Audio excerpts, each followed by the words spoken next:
പാർലമെന്റിലെ 300 സീറ്റുകളിലേക്കായി 1981 സ്ഥാനാർത്ഥികൾ മത്സരരംഗത്തുണ്ട്. വോട്ടെടുപ്പിനിടെ ബംഗ്ലാദേശിൽ പോളിംഗ് സ്റ്റേഷന് സമീപം ക്രൂഡ് ബോംബ് സ്ഫോടനമുണ്ടായി 3 പേർക്ക് പരുക്കേറ്റു. അതിനിടെ ബംഗ്ലാദേശിൽ വീണ്ടും ഹിന്ദു ന്യൂനപക്ഷ വിഭാഗത്തിലെ യുവാവ് കൊല്ലപ്പെട്ടു. രത്തൻ ഷുവോ കറെ ആണ് കൊല്ലപ്പെട്ടത്. കൈയും കാലും കെട്ടിയിട്ട നിലയിലായിരുന്നു മൃതദേഹം. വിനീത വിജയ് വിവരങ്ങളുമായി. വിനീത, ഇന്നിപ്പോൾ തെരഞ്ഞെടുപ്പാണ്, അതിനിടെയാണ് ക്രൂഡ് ബോംബ് സ്ഫോടനം. ഒരു കുട്ടി ഉൾപ്പെടെ പരിക്കേറ്റിട്ടുണ്ട്, കുട്ടിക്കുൾപ്പെടെ എന്ന വിവരം വന്നു. ഈ ന്യൂനപക്ഷ വിഭാഗത്തിന് നേരെ ഉണ്ടാകുന്ന ആക്രമണം അത് ഇന്നലെയാണ് എന്നാണ്, ആ മൃതദേഹം കണ്ടെത്തിയത് ഇന്നലെ എന്നാണ് ഞാൻ മനസ്സിലാക്കാൻ കഴിയുന്നത്. മുഴുവൻ വിശദാംശങ്ങളും.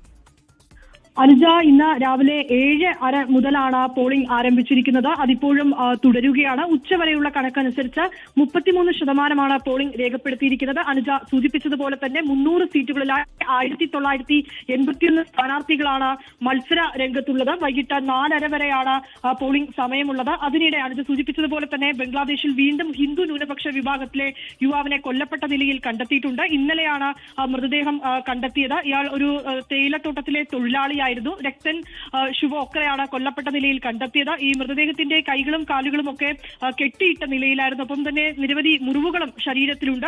ഇത് സംബന്ധിച്ച് അന്വേഷണം ആരംഭിച്ചതായിട്ടാണ് ബംഗ്ലാദേശ് അധികൃതർ പറഞ്ഞിരിക്കുന്നത്. ഒപ്പം തന്നെ ഈ വോട്ടെടുപ്പിന് ഇടെ ബംഗ്ലാദേശിൽ ഒരു സ്ഫോടനം കൂടി ഉണ്ടായിട്ടുണ്ട്. പോളിംഗ് സ്റ്റേഷന് സമീപമാണ് ക്രൂഡ് ബോംബ് സ്ഫോടനം ഉണ്ടായത്. ഇന്ന് ഉച്ചയോടുകൂടിയാണ് ഈ സ്ഫോടനം ഉണ്ടായിരിക്കുന്നത്. ഗോപാൽഗഞ്ച് പോളിംഗ് സ്റ്റേഷന് സമീപമാണ് ഈ സംഭവം നടന്നിരിക്കുന്നത്. ഇതിൽ 13 വയസ്സുള്ള ഒരു കുട്ടിയടക്കം 3 പേർക്ക് പരിക്കേറ്റു. ഇപ്പോൾ ആ പോളിംഗ് സ്റ്റേഷനിൽ സാധാരണ നിലയിൽ പോളിംഗ് നടക്കുന്നു എന്നാണ് നമുക്ക് അറിയാൻ കഴിയുന്നത്. അനുജ, ലോകത്തെവിടെയായാലും ഏത് സമയത്തും 24 വാർത്തകളും ഓഗ്മെന്റഡ് റിയാലിറ്റി പാക്കേജുകളും എക്സ്പ്ലെയിനറുകളും വിശദമായി കാണാൻ ഞങ്ങളുടെ യൂട്യൂബ് ചാനൽ നിങ്ങൾക്ക് സബ്സ്ക്രൈബ് ചെയ്യാം.